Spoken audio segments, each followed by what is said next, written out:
Солнце взойдет завтра утром. Ты в это веришь. Ты даже не думаешь об этом. Так же, как не думаешь о том, что сердце бьется. Это просто происходит. Всегда происходило. За 4,5 миллиарда лет ни единого пропуска. Ни одного утра, когда солнце не появилось бы над горизонтом. Но что, если завтра утром не взойдет? Не постепенно, не из-за облаков. Просто выключится. Прямо сейчас, в эту секунду. Первое, что важно знать, ты не узнаешь об этом сразу. Никто не узнает. Потому что свет от Солнца идет до Земли 8 минут и 20 секунд. Если Солнце погаснет прямо сейчас, следующие 8,5 минут все будет выглядеть абсолютно нормально. Солнце будет сиять на небе. Птицы будут петь, люди будут пить кофе, дети пойдут в школу, самолеты полетят по расписанию. А потом наступит темнота, и начнется отсчет.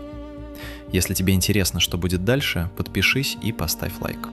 А в комментарии напиши, как долго, по твоему мнению, человечество продержится без Солнца? Это один из тех вопросов, где ответы расходятся очень сильно, и каждый ответ говорит кое-что интересное о том, как человек думает о выживании.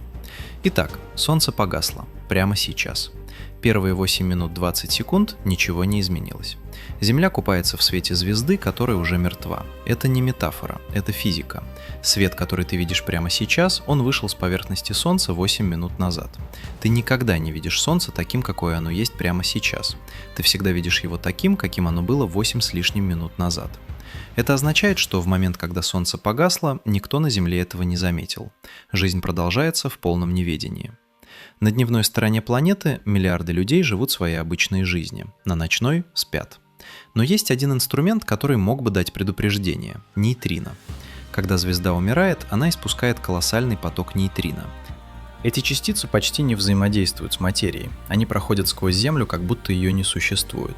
И они движутся быстрее, чем свет через плотную солнечную материю. Это означает, что нейтрино от погасшего Солнца достигли бы Земли примерно на 2 часа раньше, чем темнота. У астрофизиков было бы 120 минут предупреждения. 120 минут, чтобы понять, что произошло, чтобы попытаться что-то сделать. Но что можно сделать за 2 часа, когда ты знаешь, что через 2 часа наступит постоянная ночь? Что можно сказать людям? Эвакуировать некуда, подготовиться невозможно. Этот вопрос не имеет хорошего ответа. Единственное, что реально, это предупредить. Дать людям хотя бы 2 часа, чтобы они могли позвонить близким, сказать то, что хотели сказать. Это немного, но это что-то. И вот, 8 минут 20 секунд истекло. Темнота приходит со скоростью света, не постепенно, не как закат, мгновенно, как выключатель. День превращается в ночь за долю секунды. Не темную ночь с луной и звездами, а абсолютную темноту. Потому что Луна отражает солнечный свет, без Солнца нет Луны. Есть только звезды. Холодные далекие точки света, которые не дают никакого освещения для поверхности планеты. Первая реакция человечества – шок. Потом – паника. Миллиарды людей на дневной стороне Земли одновременно видят, как середина дня превращается в абсолютную темноту. Ни сумерки, ни облака. Абсолютная мгновенная тьма. Для человеческого мозга, эволюционно привыкшего к чередованию дня и ночи, это не просто необычно, это фундаментально неправильно, на уровне самых глубоких инстинктов. Телефоны переполняются звонками, интернет падает от нагрузки, социальные сети захлебываются. Правительства пытаются понять, что произошло, военные переходят в режим повышенной готовности, а ученые уже знают. Те, у которых есть нейтринные детекторы, уже получили сигнал 2 часа назад. Они знают, что произошло. И они знают, что это необратимо. Теперь темнота — это первое. Но не самое опасное. Самое опасное первое — транспорт. В момент, когда дневная сторона Земли мгновенно погружается в темноту, в воздухе находится около 10 тысяч коммерческих авиарейсов. Большинство самолетов оборудованы приборами для полета в темноте, это стандарт. Но пилоты не готовы к тому, что середина дня мгновенно становится абсолютной ночью. Это нештатная ситуация, для которой нет стандартного протокола. Наземные службы дезориентированы, аэропорты переходят на резервное освещение. Диспетчеры работают в условиях невиданного стресса. Большинство рейсов приземляются безопасно, профессионализм пилотов и автоматические системы справляются, но не все. Несколько катастроф в первый час – это почти неизбежно. На дорогах миллиарды автомобилей, в тоннелях – поезда, на морях – тысячи судов. Большинство водителей успевают затормозить, но не все. Первые жертвы первого часа – аварии на дорогах и столкновения судов в портах. А теперь температура. Вот где большинство людей ошибаются. Они думают, что Земля замерзнет мгновенно, что через час наступит арктический холод. Это неправда. И понимание, почему это неправда, ключ к пониманию того, как будут развиваться события. Земля – это огромный аккумулятор тепла. Океаны покрывают 71% поверхности планеты. В них сосредоточено колоссальное количество тепловой энергии, накопленной за миллиарды лет. 1 кубический километр морской воды содержит количество тепловой энергии, сопоставимое с тем, что производит крупная электростанция за месяц. А кубических километров воды в Мировом океане больше 1,3 миллиарда. Атмосфера действует как термос. Парниковые газы удерживают тепло. Почва аккумулирует солнечное тепло, которое поступало миллиарды лет. В первые часы после угасания Солнца температура на поверхности упадет лишь на несколько градусов. В экваториальных регионах на 1-2 градуса, в полярных чуть больше. Это неприятно, но это не катастрофа. Первый час – это психологическая катастрофа больше, чем физическая. Человечество осознает, что произошло. Правительства объявляют чрезвычайное положение. Начинается массовая скупка еды и топлива. Религиозные организации переполнены. Люди ищут смысл в том, что произошло. Ищут объяснение, ищут надежду. И первый стратегический вопрос, который встает перед каждым правительством на планете – где взять энергию? Потому что все, что работало на солнечной энергии, останавливается. Солнечные панели становятся бесполезными листами металла и стекла. А это огромная часть мировой энергетической инфраструктуры. Миллиарды домов, фабрик, насосных станций, которые зависели от Солнца, теряют источник питания. Здесь важно понять масштаб проблемы. К моменту угасания Солнца солнечная энергетика обеспечивала значительную долю электричества в десятках стран.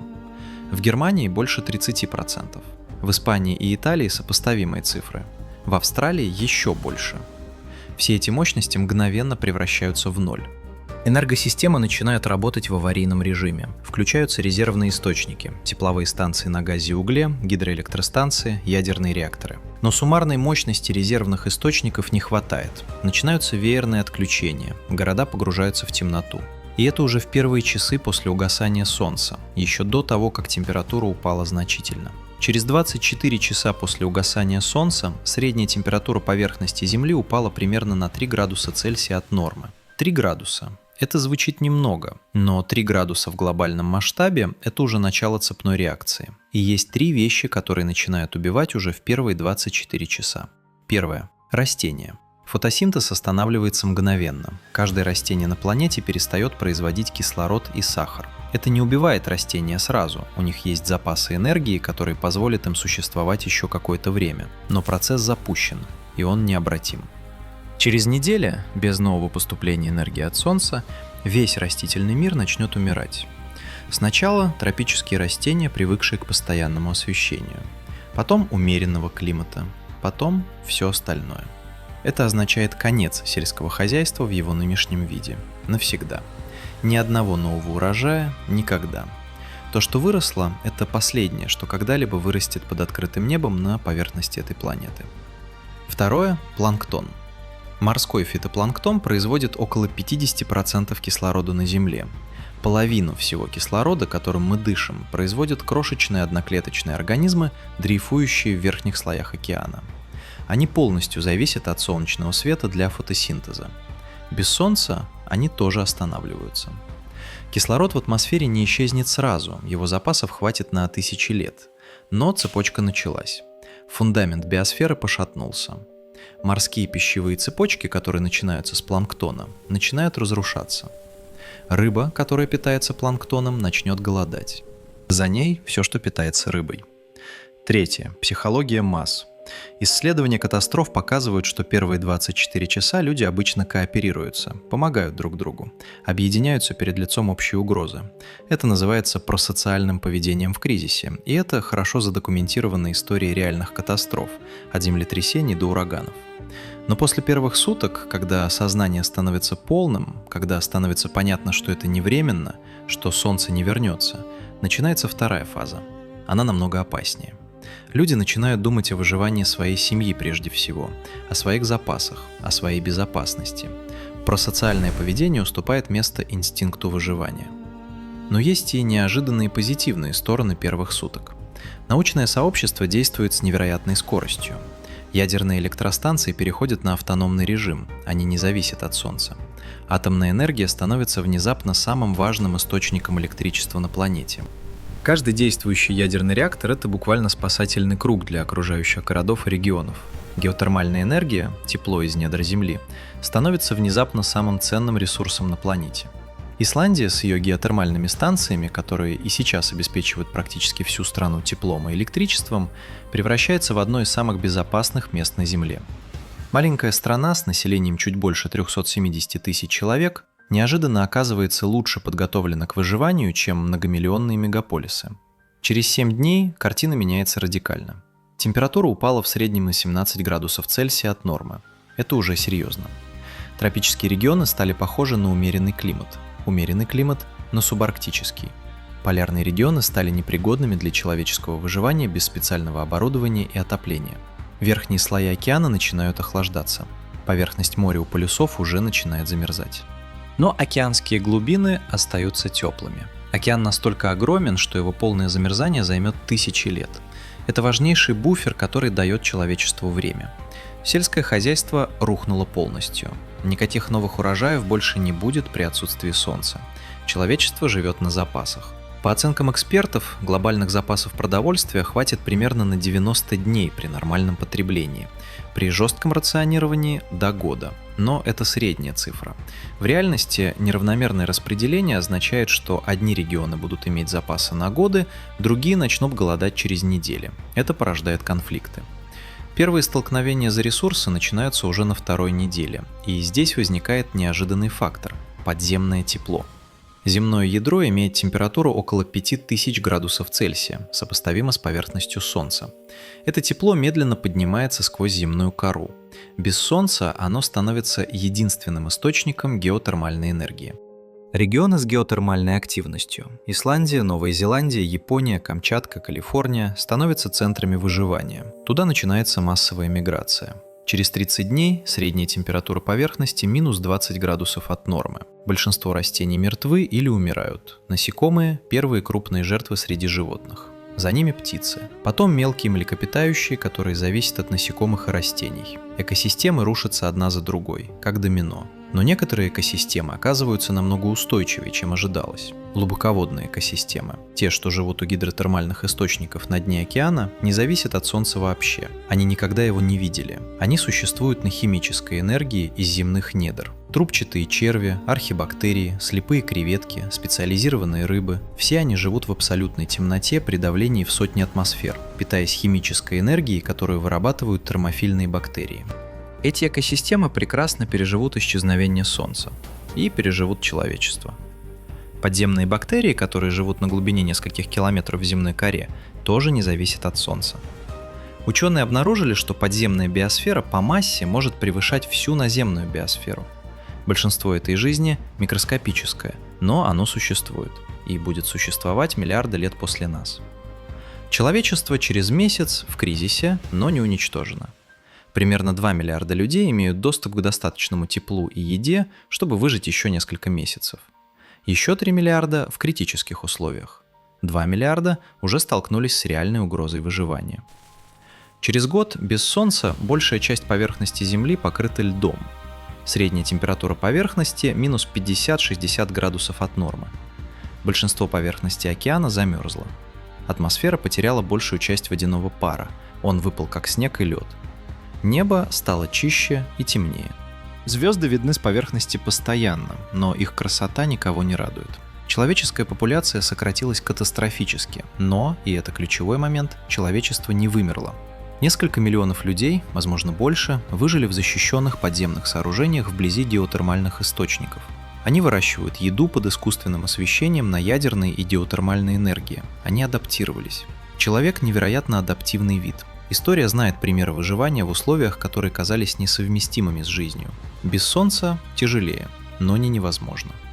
Исландия, возможно, самая подготовленная страна на планете к этому сценарию. Ее геотермальные ресурсы позволяют обогревать здания и производить электричество независимо от поверхностных условий. Теплицы с искусственным освещением могут обеспечить продовольствие для населения. Рыболовство в незамерзших глубинах океана дает дополнительный белок. Маленькая изолированная страна на краю света превращается в один из главных центров человеческого выживания. А теперь самый неожиданный факт. Через миллион лет без Солнца Земля будет иметь постоянную температуру поверхности. Минус 240 градусов Цельсия. Почти абсолютный ноль. Атмосфера к этому времени замерзнет и выпадет на поверхность в виде твердого льда. Газы, из которых она состоит, азот, кислород, углекислый газ, все они имеют температуру кипения выше абсолютного нуля. При минус 240 они просто замерзнут. Земля превратится в безжизненный каменный шар, покрытый слоем замерзшей атмосферы. Но в недрах все еще тепло. Земное ядро охлаждается чрезвычайно медленно. Через миллиард лет после исчезновения Солнца ядро Земли все еще будет иметь температуру нескольких тысяч градусов. Это тепло будет продолжать медленно подниматься через мантию и кору. И у гидротермальных источников на дне замерзшего океана под километрами льда все еще будут теплые оазисы. Температура плюс 2-3 градуса Цельсия. Жидкая вода. Химическая энергия из недр Земли. И в этих оазисах микробная жизнь. Такая же, как та, что существовала 3 миллиарда лет до появления человека. Простая, микроскопическая, но живая. Земля без Солнца не мертвая планета. Это планета, которая возвращается к своим истокам. К тому времени, когда все земное жизнь было подземным и подводным. К эпохе, до которой Солнце не имело значения. Первые формы жизни на Земле, архибактерии, которые жили в горячих источниках и у гидротермальных вентов, появились примерно 3,5 миллиарда лет назад. Они не нуждались в Солнце, они питались химической энергией. Фотосинтез появился позже. Это была революция, которая изменила биосферу и позволила жизни выйти на поверхность и развиться до той сложности, которую мы видим сегодня. Без Солнца жизнь на Земле вернется к своим корням, к тем формам, которые существовали до фотосинтеза. К тем, которые никогда не зависели от звезды. Солнце дало нам миллиарды лет. 4,5 миллиарда лет эволюции. От первых одноклеточных до динозавров, до млекопитающих, до человека. До городов и цивилизации. До этого видео, которое ты сейчас смотришь. Но есть кое-что важное, которое стоит помнить. Само Солнце тоже не вечно. Через примерно 5 миллиардов лет Солнце исчерпает запасы водорода в своем ядре. Оно начнет расширяться, превращаясь в красного гиганта. Его внешние слои раздуются настолько, что поглотят Меркурий и Венеру. И, возможно, Землю. Это не теория. Это физика звездной эволюции, которая хорошо изучена и многократно подтверждена наблюдениями тысяч других звезд на разных стадиях их жизни. Мы живем в звездной системе у звезды средних размеров, средних лет. Солнце сейчас примерно в середине своей жизни. Еще 5 миллиардов лет у него есть. Это колоссальный срок по человеческим меркам, но конечный. Земля существовала до того, как жизнь вышла на поверхность. Земля будет существовать после того, как жизнь с поверхности уйдет. В глубине, в горячих оазисах у гидротермальных вентов, жизнь продолжится еще очень долго после нас. Это не должно пугать, это должно удивлять. Мы живем на планете, которая старше нашей цивилизации в миллион раз. На планете, которая пережила 5 массовых вымираний. На планете, которая будет существовать еще миллиарды лет после того, как последний человек исчезнет, по какой бы причине это ни произошло. Солнце, которое ты видишь завтра утром, это та же звезда, которая светила динозаврам. Та же, которая грела первых людей в саванне, та же, под которой строились пирамиды и высаживались на Луну. Та же, под которой прямо сейчас живут 8 миллиардов человек. И она взойдет завтра утром. Потому что 4,5 миллиарда лет – ни единого пропуска. Напиши в комментарии, где бы ты хотел оказаться в первые 24 часа, если бы это произошло. И какая часть этого видео удивила тебя больше всего? То, что Земля не замерзнет сразу, то, что жизнь продолжится через миллион лет под слоем льда, или финальная мысль о том, что Солнце тоже смертно. Есть еще одна вещь, которую стоит сказать напоследок, и она касается не физики и не биологии, а нас с тобой. Мы единственный вид на этой планете, который знает, что Солнце конечно. Бактерии у гидротермальных вентов не знают этого. Трубчатые черви на дне океана не знают. Деревья в тропических лесах не знают. Только мы, благодаря науке, благодаря телескопам, благодаря математике, знаем, что звезда, вокруг которой мы вращаемся, имеет возраст и имеет срок. Это удивительная и странная вещь. Мы единственные, кто может смотреть на Солнце и понимать, что оно смертно. И при этом вставать каждое утро и жить дальше. Строить города, любить людей, создавать искусство, заботиться о детях. Делать все это, зная, что в конечном счете, конечно. Может быть, в этом и есть что-то по-настоящему человеческое. Способность жить полноценно, зная о конечности. Не потому, что мы забываем об этом, а несмотря на то, что помним. Солнце взойдет завтра утром, и послезавтра, и еще 5 миллиардов лет после этого. Это очень много времени. Больше, чем нужно, чтобы сделать что-то важное.